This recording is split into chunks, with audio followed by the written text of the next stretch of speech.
अस्सलाम वालेकुम नाज़रीन, आप देख रहे हैं प्रोग्राम हमदे की बात मुज़म्मिल सोहवैदी के साथ। मैं हूँ आपकी मेज़बान इक़रार अयाज़। हमारे साथ मौजूद है मुज़म्मिल सोहवैदी। अस्सलाम वालेकुम sir, welcome to the show. क्या हाल है आपका?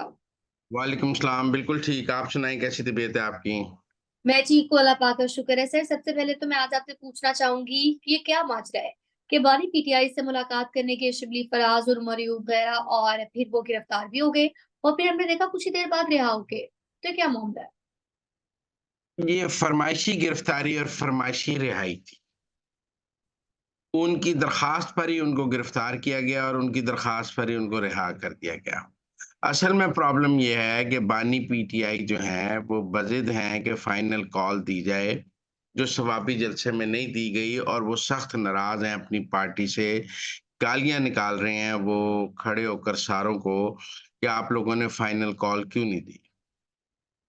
इमरान खान साहब का ये ख़्याल है कि अमेरिका में ट्रंप की हुकूमत आ गई है, लिहाज़ा अब ये बेहतरीन वक़्त है फ़ाइनल कॉल देने का। हमें तसादुम करना चाहिए, मार-कुटाई करनी चाहिए, कुछ कुछ लाशें उठानी चाहिए, ताकि अमेरिका में शोर मचाया जा सके कि हुकूमत ने बड़ा ज़ुल्म कर दिया है, बंदे मर गए हैं और अमेरिका को मुदाखलत का मौका मिले और फिर अमेरिका जो है वो पाकिस्तान में मुदाखलत करे और इमरान खान भी जेल से रिहा हों और सारा कुछ हो। वो अपनी रिहाई के लिए मुल्क में एक बहुत बड़ा 9 मई से भी बड़ा तसादुम चाहते हैं और उस तसादुम के लिए वो अपनी पार्टी पर जोर डाल रहे हैं कि आप इस तसादुम की फाइनल कॉल दें। जो वो गंडापुर कहते हैं कि कफन बांध कर आए, ना आए तो लाश हमारा जनाजा पढ़ लें, हमारी लाशें भी आपको ना मिलें। तो वो ये सारी गुफ्तगू वही है जो इमरान खान करते हैं। अब वो पार्टी ऐसी कोई कॉल देनी नहीं चाहती और उनका मतलब है कि पहले ही 9 मई से बड़ी मुश्किल भुगता है। सबकी चूल्हें हिल गई हैं 9 मई से निकलते-निकलते आज भी मुकदमात भुगत रहे हैं, पार्टी टूट गई है, तबाही हो गई 9 मई से और एक और 9 मई हो गया तो फिर क्या बनेगा पार्टी का? रही सही पार्टी भी टूट जाएगी, खत्म हो जाएगी।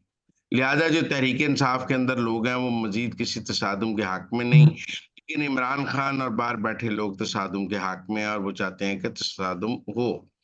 इसलिए इमरान खान फाइनल कॉल देना चाहते हैं और ये सारे लोग नहीं देना चाहते हैं।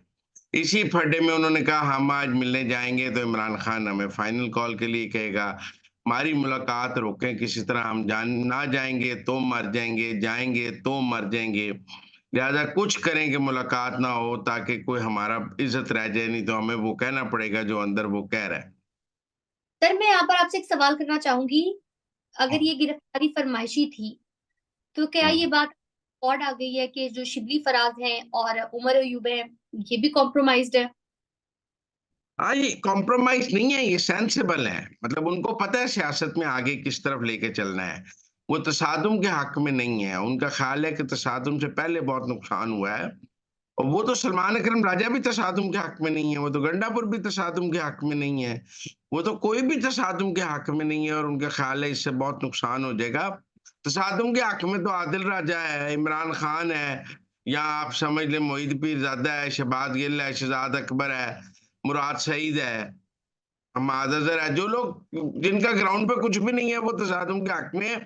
जो ग्राउंड पर सियासत कर रहे हैं, जो ग्राउंड पे मौजूद हैं, वो तो बिल्कुल तसादुम के हक में नहीं है। अब आज भच्चर को भी बुलाया हुआ था कि पंजाब के एमपीए क्यों नहीं निकलते? इसी तरह उमर अयूब को कि सारे एमपीए, सारे टिकट होल्डर निकालने, ड्यूटियाँ लगनी थी। तो ये गिरफ्तारी भी फरमाइशी है, रिहाई भी फरमाइशी है, क्योंकि बानी पीटीआई जो हैं, वो इस वक़्त तसादुम चाहते हैं। उनका ख़्याल है कि लाशों के ऊपर ना उनकी रिहाई हो जाएगी और अमेरिका मुदाखलत कर लेगा और उनकी जो पार्टी बाहर बैठी है वो इंसानी हकूक का बहुत बड़ा मसला बना देगी। लिहाजा किसी न किसी तरह रियासत और तहरीक इंसाफ का एक और तसादुम होना चाहिए। और वो रियासत और तहरीक इंसाफ के एक और तसादुम की कोई फाइनल कॉल बनाना चाहते हैं और उनका ख्याल है कि इस तसादुम की तरफ जाना चाहिए। और जबकि पार्टी इस तसादुम के लिए अब तैयार नहीं है क्योंकि उन्होंने पहले जिन्होंने तसादुम किया था, वो मेरी एक पीटीआई वाले से बात हुई, उन्होंने कहा मुराद सईद आज तक सामने तो आ नहीं सका तो हमें फिर तसादुम का कह रहा, हम भी मफरूर हो जाएँ, हमाद अज़हर आज तक घर जा नहीं सकता, हमें कहते हैं तसादुम कर लें। शहबाज गिल जो कहता था मैं लोगों की कब्रों पे प्रेस कॉन्फ्रेंस करूँगा, वो पाकिस्तान आ नहीं सकता, शहजाद अकबर पाकिस्तान आ नहीं सकता, तो मेरा मतलब हम भी क्या करें? हम भी भाग जाएँ? मतलब उसके बाद हम क्या पाकिस्तान में रह सकेंगे? और उन सबका ख्याल है कि जी अगर ट्रंप ने भी इंटरवेंशन करनी है तो ट्रंप को आ तो लेने दें। ये कहते हैं नहीं नहीं ट्रंप आ गया है, ट्रंप आ गया है, अब आप करेंगे तो अब चलनी ट्रंप की है, बाइडेन की नहीं चलनी। ट्रंप का एक बयान हमारे हक में सारा कुछ बदल देगा और ये और वो। तो इसलिए ये एक लड़ाई है जो पीटीआई के अंदर चल रही है, तो लिहाजा गिरफ्तारी भी फरमाइशी थी, रिहाई भी फरमाइशी है। और बानी पीटीआई अपनी जगह सबको गालियां निकाल रहे हैं कि निकलो मुझे लाशें चाहिए। सर आगे बढ़ेंगे और अब बात करेंगे कि आईनी बेंचेस के सामने मुकदमा समाअत के लिए मुकर्रर करने का जो बड़ा फैसला किया गया है, इसका मौजूदा और आने वाले सियासी मंजरनामे पर, अदालती मंजरनामे पर आप कैसा असर देख रहे हैं? देखिए आईनी बेंचेस जितने मर्जी मुकदमे सुने, 2 मुकदमात पर पूरी कौम की नजर है। एक 26वीं आईनी तरमीम के ऊपर जो आईनी बेंच का फैसला है, वो एक फैसला जो है वो 26वीं आईनी तरमीम की तौसीक कर देगा और सारा इब्हाम जो है अदालती जुडिशियल एक्टिविज्म का, सारे लोग जो समझते हैं कि ये अदालत से 26वीं आईनी तरमीम खत्म हो जाएगी, उसका रास्ता बंद करेगा। दूसरा मखसूस नशिस्तों की नज़र-ए-षानी है, जो लगनी है और उस नज़र-ए-षानी में फिर देखा जाएगा कि क्या होगा और मखसूस नशिस्तों का फैसला होगा। तो ये 2 केस तो आईनी बेंच में जब लगेंगे तो पूरी कौम की नज़र उनके ऊपर है। बाकी केस लगते रहेंगे छोटे-मोटे, बाकियों की इतनी अहमियत नहीं है। अहमियत है तो इस वक़्त मखसूस नशिस्तों के केस की है और 26वीं आईनी तरमीम के केस की है, जिसमें नए चीफ जस्टिस को लगाने का तरीकाकार बदला गया है, जुडिशियल कमीशन बनाया गया है, पार्लिमानी कमीशन बनाया गया है, सुप्रीम कोर्ट में सीटों में इज़ाफ़ा किया गया है, जजेस की हाई कोर्ट में आईनी बेंच बनाए गए हैं, ये सब काम 26वीं आईनी तरमीम में किए गए हैं।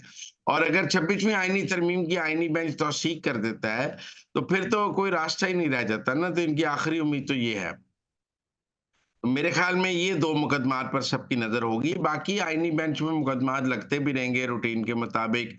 मंसूर अली शाह वगैरह रोज़ अपने बेंच को गैर आईनी, उसको आईनी, वो खेल भी चलता रहेगा। लेकिन मेरे ख्याल में एक दफ़ा इन 2 केसों का फैसला हो गया तो सारा बहम दूर हो जाएगा। सर आगे बढ़ते हुए बात करेंगे पीटीआई के इंट्रा पार्टी इलेक्शन के जो फैसला है, उसके खिलाफ दूसरी बार नजरसानी दरख्वास्त दायर करने का ये जो फैसला है, इसको आप कैसे देखते हैं? पाकिस्तान की अदालतों में दूसरी नज़र-ए-षानी की कोई गुंजाइश नहीं। दूसरी नज़र-ए-षानी एक दफ़ा हुकूमत ने दायर की थी, तो उमर अता बंदियाल साहब ने कहा था कि ये इंडियन हाई कोर्ट में तो होती होगी, पाकिस्तानी हाई कोर्ट में एक ही नज़र-ए-षानी होती है, दूसरी नज़र-ए-षानी की कोई गुंजाइश नहीं है। और सुप्रीम कोर्ट के मुतअद्दिद फैसले दूसरी नज़र-ए-षानी के खिलाफ मौजूद हैं और जिसमें दूसरी नज़र-ए-षानी को डिस्करेज किया गया है।